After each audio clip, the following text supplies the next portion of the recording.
बेटा अगर ये वीडियो आप लोगों को समझ में आता है तो इसको आप अपने फ्रेंड के साथ शेयर ज़रूर करें और इस चैनल को सब्सक्राइब करें और लाइक करें। हेलो स्टूडेंट्स, आज मैं यहाँ पे आप लोगों के सामने सोल्यूशन पार्ट 2 लाया हूँ। सोल्यूशन पार्ट 2 मतलब क्या हो गया? सोल्यूशन चैप्टर का पार्ट दूसरा। ठीक है, अब देखिए इसमें हम लोग क्या देखेंगे। हम इसमें एमसीक्यू क्वेश्चन के हेल्प से क्या डिस्कस करेंगे? थ्योरी पार्ट में डिस्कस करेंगे। एमसीक्यू के साथ साथ हम लोग थ्योरी पार्ट में डिस्कस करेंगे। With the help of MCQ we will discuss theory part related to these topics. So let us start being delay. Let us start our topic. What is the first question of this? So अगर इसके पहले आपने पहला video नहीं देखा है solution का तो उसको आप देख लीजिए। जिससे ये सेकंड पार्ट है तो इसमें कुछ ही क्वेश्चन, तो फुल चैप्टर को आपको क्लियर करने के लिए फर्स्ट पार्ट देखना चाहिए। उसके बाद ये पार्ट आपको देखेंगे तो पूरा चैप्टर बिल्कुल क्लियर हो जाएगा। इसी एमसीक्यू की सहायता से आपको नोट्स बुक नहीं कुछ पढ़ना है, बस इसी की सहायता से आपका पूरा थ्योरी पार्ट क्लियर हो जाएगा। बस इसको ऑनेस्टली आप देखिए। ठीक है, तो चलो स्टार्ट करते हैं। ब्लड सेल्स, देखो क्वेश्चन क्या, first question, blood cells retain their normal shape in solution which are what? Hypotonic to blood, isotonic to blood, hypertonic to blood and equimolar to blood. अब ध्यान देना यहाँ पे, जो ब्लड सेल्स होते हैं, ठीक है, जो ब्लड सेल्स होते हैं उसमें जो साल्ट, ध्यान देंगे तो साल्ट का परसेंटेज होता है वो इतना परसेंट, इतना, ठीक है, इतना परसेंट ब्लड सेल्स में साल्ट का परसेंटेज। अब देखते हैं आपको, अगर ध्यान देंगे किसी सोल्यूशन का, जो सोल्यूशन आप ले रहे हो चाहे वो हाइपोटोनिक हो, अगर उसका कंसंट्रेशन कितना है तो क्या होगा? उस केस में क्या होगा?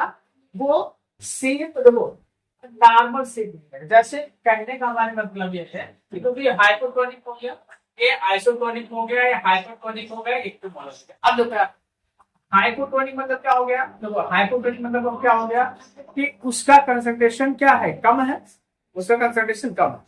तो अगर कम है तो ऑस्मोसिस हो गया, मतलब वो नहीं आएगा। ठीक है, फिर अगर आइसोटोनिक है, आइसोटोनिक में क्या होता है? कंसंट्रेशन जो होता है, तो ब्लड सेल के कंसंट्रेशन होगा, साल्ट का कंसंट्रेशन, और इस सोल्यूशन का कंसंट्रेशन क्या होगा? सेम होगा, और ऑस्मोटिक प्रेशर भी क्या होगा? सेम होगा। इसलिए हम लोग कहेंगे इसका आंसर है क्या है आपका? इसका आंसर ये है कि आइसोटोनिक टू ब्लड।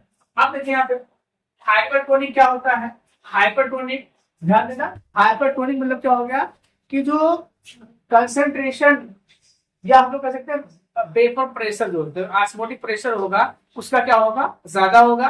तो वहां पे क्या होगा? जो सेल्स हैं, ध्यान देंगे, जो सेल्स हैं वो सेल से वाटर का फ्लो होगा। आपको मालूम है कि इसमें आप अगर बड़े चैप्टर थोड़ा सा भी रिवाइज किए हैं तो हमें ये ध्यान रखना है कि जो सेल्स होते हैं उसमें कंसंट्रेशन इतना परसेंट होता है साल्ट का। अगर साल्ट, जो आप साल्ट ले रहे हो उसका कंसंट्रेशन इससे वेरी करेगा तो ऑस्मोसिस होगा। अगर वेरी नहीं कर रहा है तो ऑस्मोसिस नहीं होगा, अर्थात आइसोटोनिक है। समझो क्या मतलब होगा कि इसमें भी इसका कंसंट्रेशन क्या है? इतना है, अर्थात इस क्वेश्चन का आंसर क्या हो जाएगा आपका? आइसोटोनिक। फिर मैं बता रहा हूँ हाइपोटोनिक, हाइपोटोनिक मतलब क्या है? कम है, हाइपरटोनिक मतलब ज्यादा है। तो इस चीज को आपको ध्यान रखना है। यहाँ पे आइसोटोनिक पूछ रहा है, यहाँ पे नेक्स्ट क्वेश्चन में दे सकता है कि अगर सोल्यूशन हाइपोटोनिक है तो सेल की साइज बढ़ेगी या घटेगी, सोल्यूशन हाइपरटोनिक है तो सेल की साइज घटेगी या बढ़ेगी। तो इस चीज को थोड़ा सा आपको ध्यान रखना है। तो बेटा हम लोग क्या डिस्कस कर रहे थे? पुनः एक बार ध्यान दे दो, क्वेश्चन में हम लोग क्या क्वेश्चन डिस्कस कर रहे हैं? इसमें blood cells retain their normal shape in the solution which are hypotonic blood cells, isotonic blood cells, और हाइपरटोनिक और equimolar to, equinormal to blood. ध्यान देना, यहाँ पे क्या ध्यान देना है? जो ब्लड सेल्स होते हैं उसमें कंसंट्रेशन क्या होता है? 0.09%। ठीक है, अब क्या, अगर आइसोटोनिक मतलब सोल्यूशन मतलब क्या हो गया कि जो सोल्यूशन है उसमें इसका कंसंट्रेशन क्या है? कितना, मतलब दोनों का कंसंट्रेशन क्या है? सेम है। तो क्या होगा? सेम बना रहेगा। लेकिन अब ध्यान देना, अगर यहाँ पे हम ध्यान दें, मतलब इस क्वेश्चन का जो आंसर हो रहा है ये बी हो रहा है। ठीक है, लेकिन अगर हम लोग ध्यान दें कि अगर हाइपरटोनिक होगा, इसके जो क्वेश्चन और बनता है, अगर हाइपरटोनिक होता, ध्यान देना, अगर जो सेल है वो ब्लड सेल है, अगर हाइपरटोनिक सोल्यूशन में रख दिया गया, ठीक है, हाइपरटोनिक या हाइपोटोनिक हो, अगर ये हाइपोटोनिक में रख दिया गया है, मतलब क्या होगा कि इसका कंसंट्रेशन जो होगा वो इससे कम होगा, इससे कम होगा, 0.9 से कम परसेंट होगा। इसमें मतलब क्या होगा, इस केस में जो वाटर मॉलिक्यूल्स होंगे वो सोल्यूशन से वाटर के अंदर एंटर कर जाएंगे और जो सेल्स हैं उनकी साइज क्या हो जाएगी, बड़ी हो जाएगी, ठीक है। अगर यही चीज क्या हो जाए, हाइपरटोनिक हो जाए, अगर हाइपरटोनिक सोल्यूशन हो गया, इसका मतलब क्या हो गया, उसका कंसंट्रेशन इसके कंसंट्रेशन से कहीं ना कहीं ज्यादा है। इसका क्या मतलब होगा कि इस केस में जो कंसंट्रेशन ज्यादा है तो सेल्स से वाटर क्या चले जाएंगे, सोल्यूशन में चले जाएंगे। इसका मतलब इस केस में, ध्यान दो, इस केस में श्रिंक कर जाएगा, सेल की साइज क्या हो जाएगा, हम लोग कह सकते हैं श्रिंक कर रहा है, मतलब छोटी हो जाएगी। क्या हो जाएगी बेटा, छोटी हो जाएगी। अगर ये केस है, अगर ये केस है क्या हो जाएगी, बड़ी हो जाएगी, बिगर हो जाएगी। इस चीज को थोड़ा सा आप ध्यान रख लेना, इस पे कई बार क्वेश्चन आप लोगों ने पूछा गया, ठीक है। हाइपरटोनिक हाइपोटोनिक जो सेल्स होते हैं इनका कंसंट्रेशन चेंज करने से ऑस्मोसिस होगा और ऑस्मोसिस किस साइड में होगा, साइज बढ़ेगी घटेगी, इस चीज को आप थोड़ा सा यहाँ पे, ठीक है। नेक्स्ट क्वेश्चन हमारा क्या है, देखो नेक्स्ट क्वेश्चन हम लोग क्या देख रहे हैं। अब नेक्स्ट क्वेश्चन की अगर हम लोग बात करें यहाँ पे, तो इसमें क्या है, an ideal solution is formed when it's components, कब कोई आइडियल सोल्यूशन बनाएगा, कब कोई आइडियल सोल्यूशन बनाएगा, ठीक है। क्या रहा, have no volume change on mixture, अगर हम लोग इसको मिक्स कर रहे हैं कोई वॉल्यूम चेंज नहीं हो रहा, have no enthalpy change, have both characteristics, have high solubility। अब देखो इसमें ध्यान देना हम लोग को कि आइडियल सोल्यूशन होता क्या है, आइडियल सोल्यूशन क्या है मालूम है, ideal solution the solution which follow Raoult's law at entire concentration is known as ideal solution at normal temperature, the solution which follow Raoult's law at entire concentration at normal temperature is known as ideal solution. Ideal solution के लिए criteria क्या है, देखो ideal. तो यहाँ पे हम लोग क्या देखने चल रहे हैं बेटा, नेक्स्ट क्वेश्चन क्या देख रहे हैं हम लोग, यहाँ पे ध्यान दो, यहाँ नेक्स्ट क्वेश्चन हम लोग देखने चल रहे हैं कि which of the following aqueous solution has minimum freezing point, ठीक है।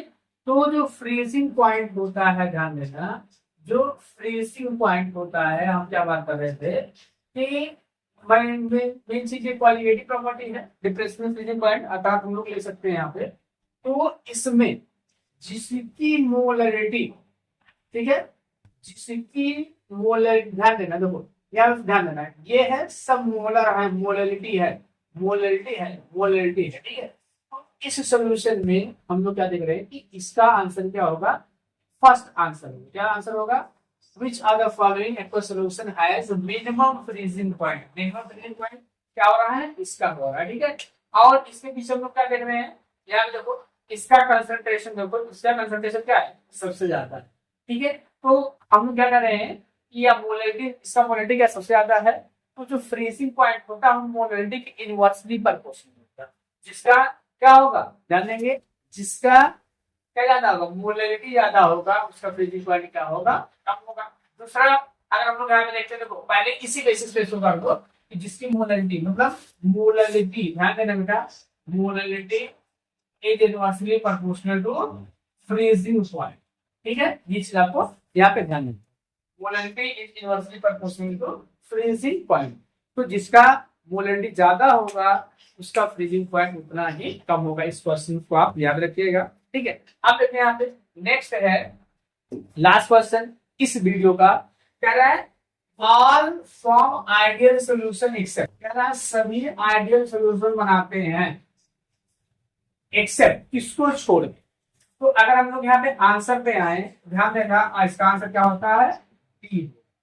क्यों क्यों, ध्यान देना बेटा, देखो यहाँ पे C2H5I एंड C2H5OH, अगर इसको मिलाएंगे ना तो इस केस में ध्यान देना, यहाँ पे इस केस में क्या होगा, आइडियल सोल्यूशन नहीं बनेगा और इस केस में नेगेटिव डेविएशन पाया जाएगा, ये चीज ध्यान रखना, निगेटिव डेविएशन पाया जाएगा इस केस में, निगेटिव डेविएशन।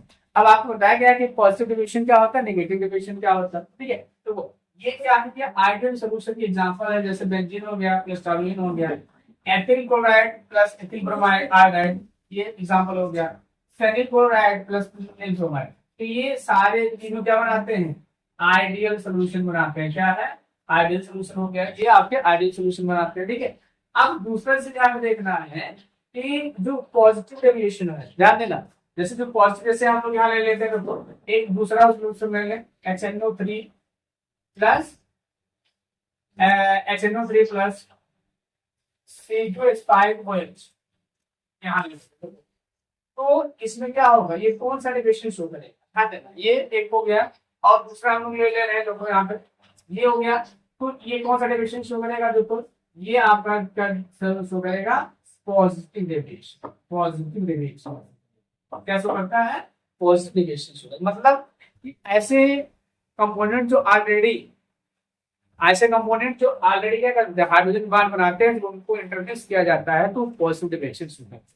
और दूसरा फैक्टर इसका क्या होगा, वाइस वर्सा क्या करते हैं, वाइस वर्सा में नेगेटिव पार्ट क्या हो जाएगा इसका, तो नेगेटिव पार्ट क्या हो जाएगा, जो ध्यान देंगे दो कंपोनेंट आपस में दो कंपोनेंट हाइड्रोजन बॉन्ड नहीं बनाते हैं, लेकिन अगर उनको इंटरमिक्स किया जाता है, ठीक है, तो क्या करेंगे, एसोसिएटिव प्रॉपर्टी दे देंगे।